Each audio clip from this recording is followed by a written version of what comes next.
उसका घर एक झोपड़पट्टी में था। अरे काम का ना काज का, दुश्मन अनाज का। दिन भर आवारा गर्दी करता रहता है। पढ़ना लिखना तो है नहीं है। हम तो हवेली के मालिकों की जूती के नीचे दबे हुए नौकर हैं, नौकर। और बेटे को भी वही करना है, इसीलिए पढ़ाई नहीं होती इससे। हैं क्यों मेरे बेटे को हमेशा बोलते रहते हो, एक दिन मेरा बेटा खूब आगे बढ़ जाएगा। अरे बस इसकी माँ ने बिगाड़ रखा है। जा रहा हूं मैं काम पर। पवन के पिता हवेली में ही काम किया करते थे।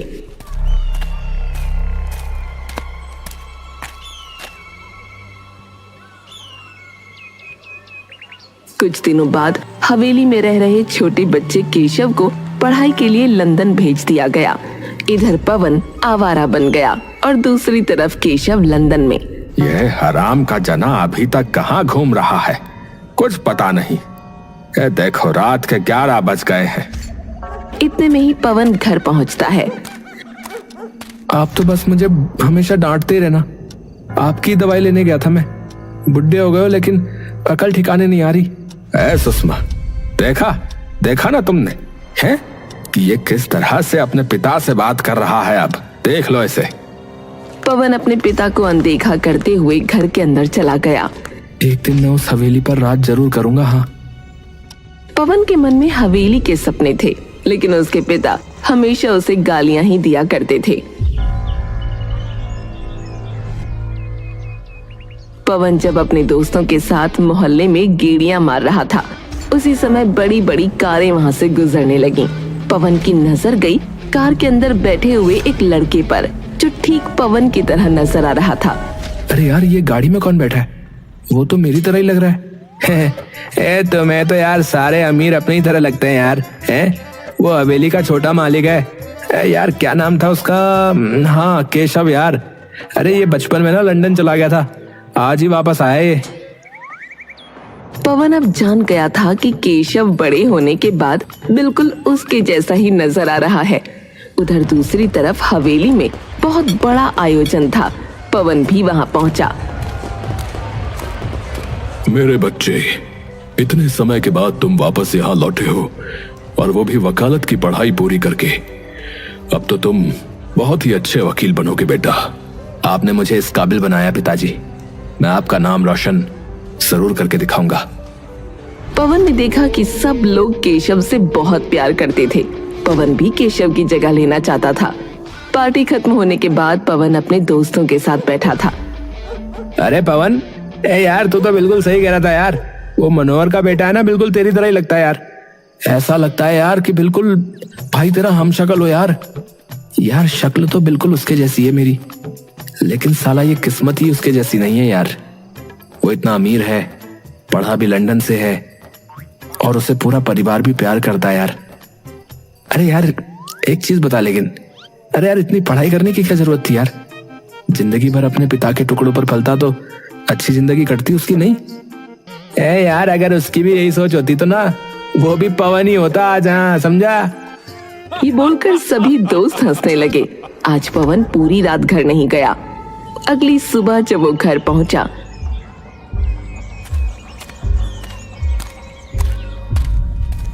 अरे आज मैं इसे जिंदा नहीं छोड़ूंगा है।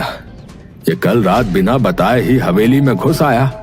अगर इसे किसी ने देख लिया होता तो गजब हो जाता। अरे आप मुझे हमेशा हवेली से दूर क्यों रखते हो? हैं? वो हवेली ना तो आपकी है और ना ही मेरी। आखिर आपको दिक्कत क्या है? एक बार भी आपने ये नहीं पूछा कि पूरी रात कहाँ था बेटा? आपको बस इसकी चिंता है कि मुझे किसी ने देख लिया होता तो क्या होता? अरे क्या हो जाता? अरे तू ऐसे नहीं मानेगा। हाँ, ये ले, ये ले, ये ले। छोड़ दीजिए मेरे बेटे को, क्यों मार रहे हो? अरे बिल्कुल दुखी करके रखा है इस लड़के ने मुझे। है? पता नहीं पैदा ही क्यों हुआ है? तुम मेरा इस घर से चले जाना ही अच्छा होगा। माँ, मुझे मत रोकना। सुषमा अपने बेटे को जाता देखकर अपना दिल सिकोड़ कर रह गई। पवन नदी किनारे जा बैठा। वो बिल्कुल शांत जगह पर बैठा था कि तभी वहां पर एक व्यक्ति और आया। वो कोई और नहीं बल्कि केशव ही था। अरे तुम तो बिल्कुल मेरे जैसे दिखते हो। अरे इसमें चौंकने की क्या बात है यार? ये तो मैं पहले से ही जानता हूँ। ओह अच्छा, मैं तुम्हें नहीं जानता था। हाय, मेरा नाम केशव है। अरे भाई, तुम्हें कौन नहीं जानता, आओ बैठो। लेकिन एक मिनट, तुम यहाँ क्यों आए यार? क्या तुम्हारे पास कोई और काम नहीं है क्या, जो यहाँ पर टाइम पास करने आ गए? अरे यार, मेरे पास इतना काम है कि मुझसे हैंडल ही नहीं हो रहा है। ऐसा लग रहा था कि मैं डिप्रेशन में जा रहा हूँ, इसलिए यहाँ पर थोड़ा समय बिताने आ गया। अपने दुख वाले समय में मुझे यहाँ पर बैठना बहुत अच्छा लगता है। क्या बात है यार, है अच्छा तो वैसे मुझे भी लगता है, लेकिन एक बात बताओ यार, तुम्हें काम करने की क्या जरूरत है यार? अपने पिता के पैसों पर ऐश करो ना यार। जितना बाहर के लोग समझते हैं, ये सब उतना आसान होता नहीं है यार। मैं इकलौता बेटा हूं, इसीलिए माता पिता की मुझसे बहुत ज्यादा उम्मीदें हैं। उन्होंने मुझे लंदन पढ़ाई करने के लिए भेजा और सब मुझे बहुत प्यार भी करते हैं, पर वो ये नहीं जानते कि मैं इन सब के काबिल नहीं हूं। मुझे तो एक साधारण जीवन पसंद है, पर वो लोग मुझे हमेशा ही किसी ना किसी बड़ी पार्टी में ले जाते हैं, भीड़ भाड़ में, शानो शौकत में। पता नहीं क्यों मुझे ये सब लेकिन अच्छा नहीं लगता। ऐसा ही कहते हैं यार लोग, अमीरों में ना दिमाग की कमी ही होती है यार। हैं? क्या मतलब है तुम्हारा? अरे मेरा मतलब यह है कि तुम जैसे जिंदगी जी रहे हो ना यार, न जाने कितने लोगों का सपना होगा ऐसी जिंदगी जीना, बता रहा हूं। उनमें से एक मैं भी हूं, देख लो सामने। लेकिन लगता है कि इस जन्म में तो ये संभव नहीं, क्योंकि मेरे पापा ही नहीं चाहते कि मैं हवेली के आसपास भी भटकूं। एक मिनट यार पवन, यार तुमने ना मुझे इससे एक बहुत अच्छा आइडिया दे दिया यार। देखो सुनो, तुम मेरी जिंदगी जीना चाहते हो, है ना? और तुम बहुत हद तक मेरे जैसे नजर भी आते हो, तो यार एक काम करो, सुनो, ये लो, ये मेरे कपड़े पहनो और जाओ उस हवेली में, और मैं तुम्हारे घर पर जाता हूं तुम्हारे कपड़े पहनकर। उसके बाद तुम बताना कि मेरी जिंदगी तुमसे कैसे आसान है। बल्कि मुझे तो तुम्हारा जीवन अच्छा लगता है, ना कि भीड़ भाड़ और ये झूठी मुस्कान, सब आडंबर। देख ले भाई, शेर के मुंह में खून लगा रहा तू। अरे हाँ पापा, मैं समझ गया यार, लेकिन हाँ एक शर्त है, 1 महीने के बाद हम दोनों यहीं मिलेंगे और वापस अपने अपने घर जाएंगे। ये सब सिर्फ इसलिए है क्योंकि हम अपनी अपनी जिंदगी से परेशान हैं, समझ गया? अरे हाँ भाई, समझ गया यार, समझ गया। अब और मत समझा, और जल्दी से अपने कपड़े दे मुझे, और ये ले मेरे कपड़े पहन ले। उसके बाद दोनों एक दूसरे के कपड़े पहनकर एक दूसरे के घर पहुंचे।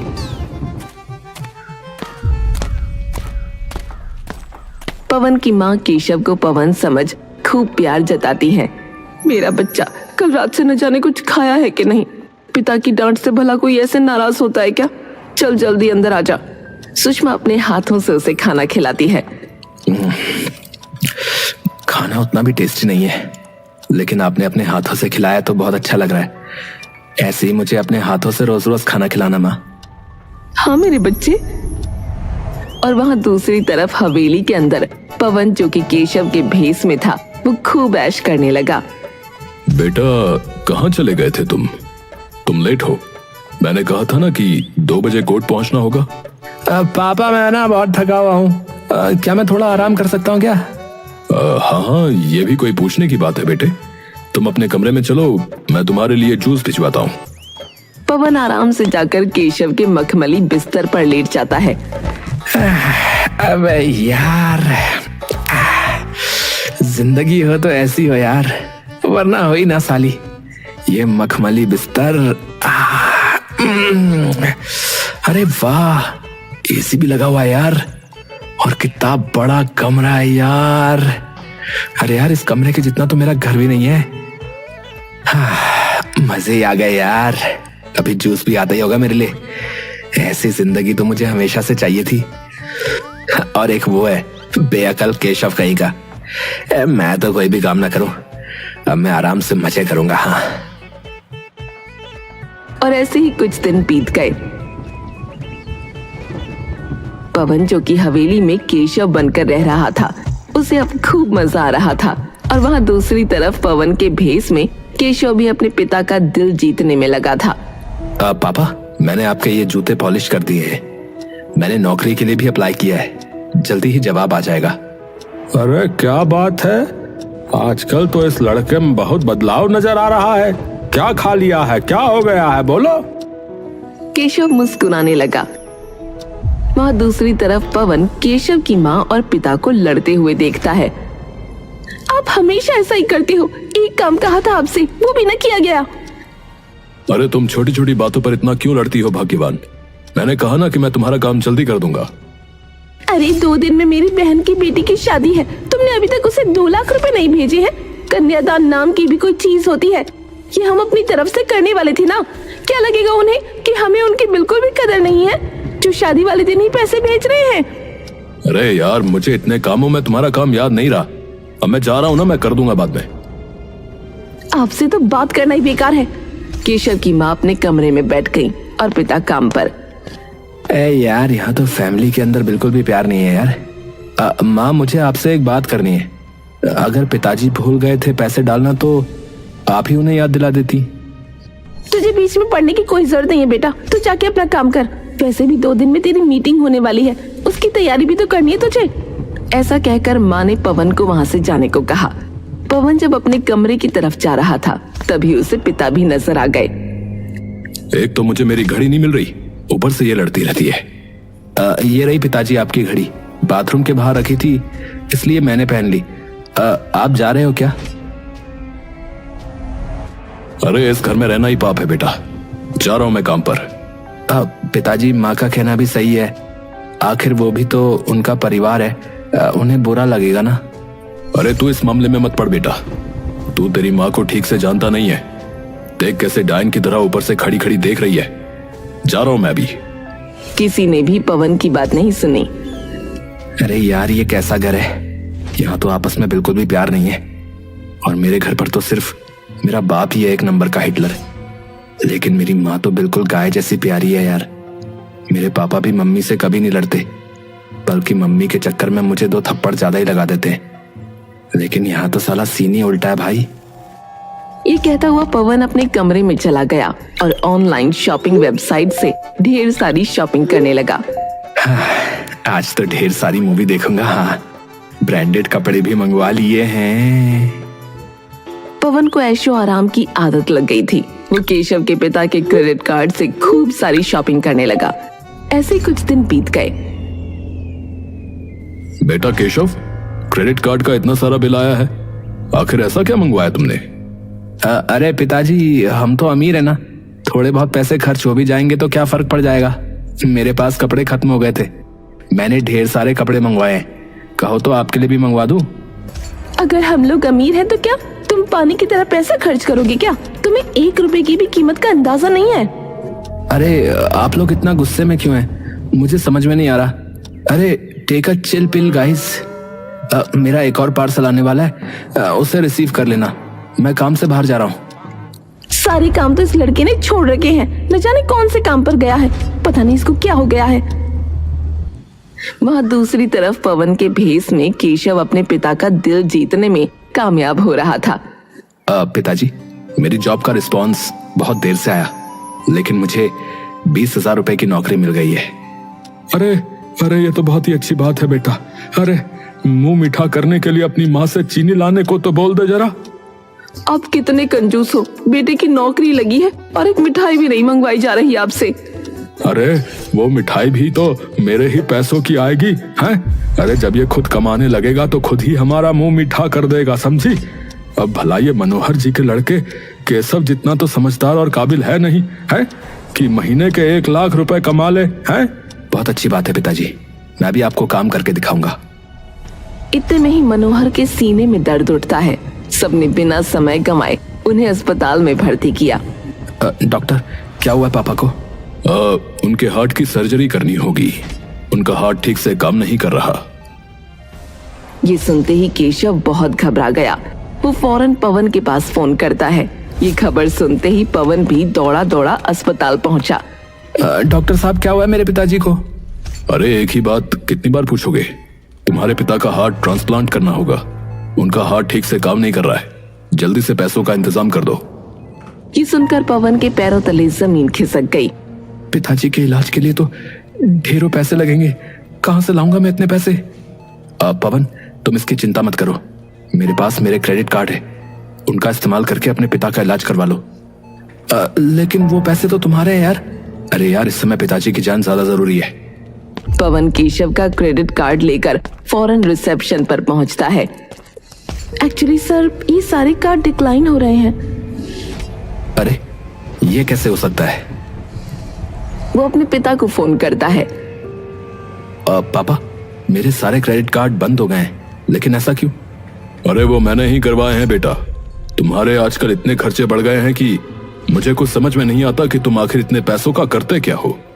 ऐसे ही चलता रहेगा तो मैं तो रोड पर आ जाऊंगा। अभी भी तुम आवारागर्दी करने के लिए ही पैसे मांग रहे होगे, है ना? तुम्हें इंडिया लाना ही मेरी सबसे बड़ी गलती थी। तुम वहीं पर ठीक थे। इतना बोलकर केशव के पिता फोन काट देते हैं। मुझे मेरे पिता से भी कोई मदद नहीं मिली। अब क्या होगा, मुझे भी कुछ समझ में नहीं आ रहा है। क्या आप दोनों भाई हो? जो अंदर पेशेंट है वो आपके पिता हैं? जी नहीं, हम भाई नहीं हैं। और हाँ, वो मेरे पिता हैं। मुझे चेकिंग के लिए अंदर जाना है, आप लोग जरा शोर कम कीजिए। नर्स थोड़ी बुजुर्ग थी। वो कमरे में दाखिल हुई, लेकिन अजीब सी खामोशी के साथ बाहर आई। आपके पिता है वो? क्या हुआ है उन्हें? उनका हार्ट ठीक से काम नहीं कर रहा। उस पत्थर दिल ने इतने पाप ही किए हैं कि आज उसका दिल भी काम नहीं कर रहा। अरे आपका दिमाग तो ठीक है, ये सब क्या बोल रही हो? तुम दोनों कितने बड़े हो गए हो, इतने छोटे से थे जब गोद में लिया था। क्या आप हम दोनों को जानती हो?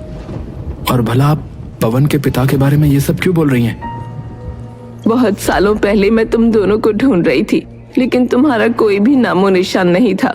मैं तुम्हें सच बताकर अपने पाप से मुक्त होना चाहती हूँ। जल्दी से बताओ कि क्या बात है। मेरे पिता अंदर बीमार हैं। वो तुम्हारे पिता नहीं है, तुम्हारे पिता मनोहर हैं। क्या कहा? मेरे पिता ही पवन के पिता हैं? ये सब आप क्या बोल रही हो? जिस दिन तुम्हारी माँ ने तुम दोनों को जन्म दिया, उस दिन मैं यहीं मौजूद थी। तुम दोनों जुड़वा भाई हो। पवन तुम्हारा पिता राम सिंह बहुत लालची इंसान था। वो मनोहर से बहुत जलता था। वो बस मनोहर के वारिस को तड़पता हुआ देखना चाहता था, इसीलिए उसने मुझे पैसे देकर तुम्हें चुराने को कहा। मैंने बचपन में ही तुम दोनों को अलग कर दिया था और सबको कहा कि तुम मर गए हो। मैंने चंद पैसों के लालच में आकर इंसानियत का सौदा कर डाला। बच्चों, मुझे माफ कर दो। तो आप ही हैं वो मैडम जिनकी वजह से मैं बचपन से उस कचरे में जिंदगी गुजारा था। अरे यार, तुम्हें इन सब चीजों की पड़ी है? और मैं सोच रहा था कि मुझे मेरा भाई मिल गया। दोनों भाई गले लग जाते हैं।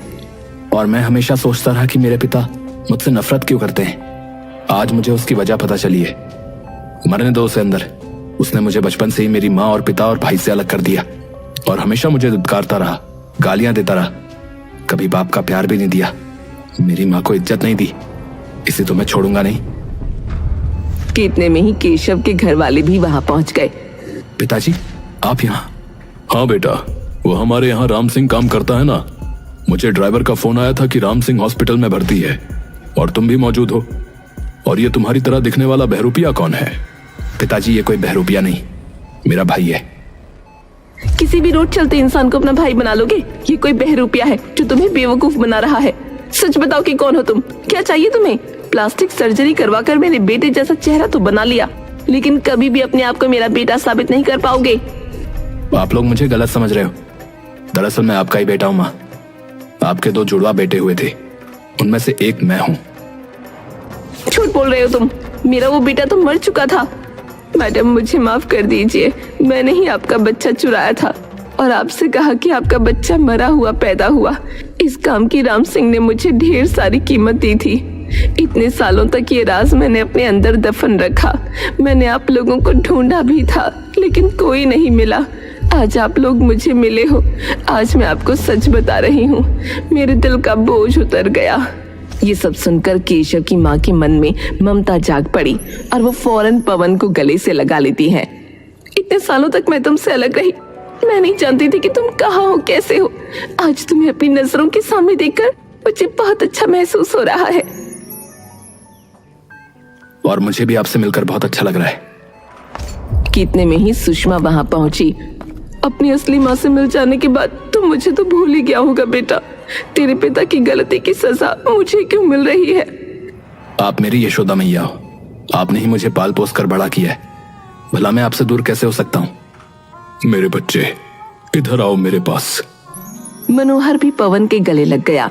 इतने में ही सुषमा की सिसक सिसक कर रोने की आवाज आई। तुम्हें रोने की जरूरत नहीं है सुषमा, मैंने पहले ही इलाज के सारे पैसे जमा करवा दिए हैं। कुछ ही देर में डॉक्टर आकर तुम्हारे पति का ऑपरेशन कर देंगे और वो बिल्कुल ठीक हो जाएगा। बेटा पवन, चलो अपनी हवेली लौट चलते हैं। पिताजी, आप लोगों से मिलकर मुझे बहुत अच्छा लगा, लेकिन मेरा घर मेरे लिए मेरी वही झोपड़पट्टी है जहां मैं अपने परिवार के साथ रहता हूं। आप लोगों ने मुझे जन्म दिया, लेकिन मुझे नाम और पहचान मेरी सुषमा माँ और पिता ने दिया है। ऐसे टाइम पर मैं उन्हें छोड़कर नहीं जा सकता। आपने मुझे स्वीकार कर लिया, यही मेरी सबसे बड़ी खुशी है। तो क्या अब इस बार भी अपने बेटे से दूर रहना पड़ेगा? माँ, अब मैं आपको छोड़कर कहीं नहीं जा रहा, मैं तो हमेशा आपके पास ही रहूंगा। लेकिन सुषमा माँ को भी मेरी जरूरत है, मैं अपना फर्ज निभाऊंगा। और हाँ, पिता को भी यह साबित करना है कि मैं कोई बहरूपिया नहीं बल्कि हवेली का ही खून हूं। डॉक्टर ऑपरेशन करने कैबिन में जा पहुंचे और कुछ घंटे के ऑपरेशन के बाद ऑपरेशन सफल रहा। अब आप लोग उनसे मिल सकते हैं। सबसे पहले मैं मिलकर आता हूँ। मनोहर राम सिंह के पास गया। मालिक, आप यहाँ? अब कैसे हो तुम? ठीक ही लग रहे हो। वो बाहर मैंने तुम्हारे बेटे को देखा, वो बिल्कुल केशव की तरह लगता है। अरे मालिक, छोड़िए उसकी बात है, एक नंबर का बहरूपिया इंसान है। क्योंकि वो मेरा बेटा है, इसीलिए छुपाने की जरूरत नहीं है। नर्स ने मुझे सब बता दिया। अब राम सिंह के पास अल्फाज नहीं बचे थे। काम से तो मैं तुम्हें निकाल ही रहा हूं, लेकिन मैं अपने बेटे को भी तुम्हारे पास छोड़कर जा रहा हूं। मैं रोज तुमसे खबर लूंगा, अगर उसे जरा सी भी दिक्कत आई तो मैं तुम्हें छोड़ूंगा नहीं। हाँ हाँ, जी जी। राम सिंह को कुछ समझ नहीं आ रहा था कि पल भर में ये सब क्या हो गया। मनोहर वहां से उठकर चला गया और कुछ ही देर में पवन और सुषमा कमरे में आ पहुंचे। कैसे हो पिताजी, ठीक तो हो? अरे नालायक, तू खुद पर ध्यान दे। अरे अभी अभी दिल का ऑपरेशन हुआ है, जरा धीरे बात करो हैं। और सुनो, आपकी इन धमकियों से कुछ नहीं होने वाला, क्योंकि अब मुझे पता चल चुका है कि मैं आपका बेटा नहीं हूं। लेकिन आप चिंता मत कीजिए, मैं आपकी तरह बहरूपिया नहीं हूं जो दिखता कुछ है और करता कुछ है। अरे तो यहाँ पर क्यों बैठे हो? जब सब सच पता चल चुका है तो जाओ अपने अमीर पिता के पास। है, बचपन से ही तुम हवेली में रहना चाहते थे ना? जाओ जाओ, ये सपना भी पूरा कर लो, जाओ। मैं आपको छोड़कर कहीं नहीं जाने वाला, मेरे अलावा आपका और कोई सहारा भी नहीं है। आपने मुझे बेटा नहीं माना, लेकिन मैंने आपको पिता माना है। ये सुनकर राम सिंह का मन पिघल गया। राम सिंह पवन को गले लगा लेता है। उस दिन के बाद से दोनों भाई, जिन्हें बहरूपिया समझा जाता था, अब वो दोनों मिल चुके थे। वो दोनों कोई भी काम करते तो आपस में मिलकर ही किया करते थे। यहाँ तक कि अब राम सिंह का व्यवहार भी पवन के प्रति बदल गया था।